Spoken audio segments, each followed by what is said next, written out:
దీనికన్నా మిగతా ప్రొడక్ట్స్ కి డిఫరెన్స్ ఏంది అసలు? అయితే మాక్సిమం వేరే ప్రొడక్ట్స్ కి మనము ఇప్పుడు మోనో అస్టాప్ అవి కొడతాం కదా, బట్ అవి కొంచెం పెరుగుతా ఉంటది. బట్ మన దానంతా రిజల్ట్ అయితే ఇదైతే బెస్ట్ రిజల్ట్ ఉంది. ఇది మంచి రిజల్ట్ ఉంది.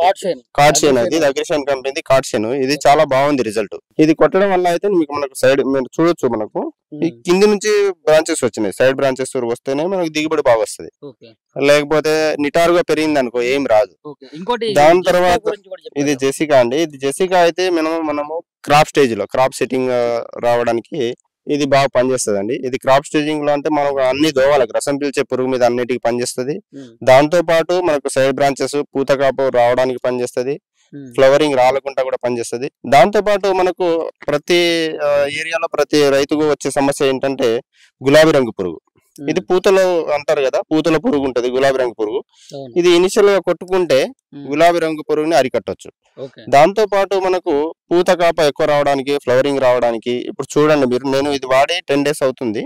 10 days లో మీరు చూడొచ్చు కింది నుంచి పైదాకా మనకు పూత కాప కనబడతా ఉంది, పైదాకా కనిపిస్తుంది. ఇది కొట్టడం వల్ల మనకు బ్రాంచెస్ వస్తుంది, దాంతో పాటు పూత కాప ఎక్కువ వస్తుంది.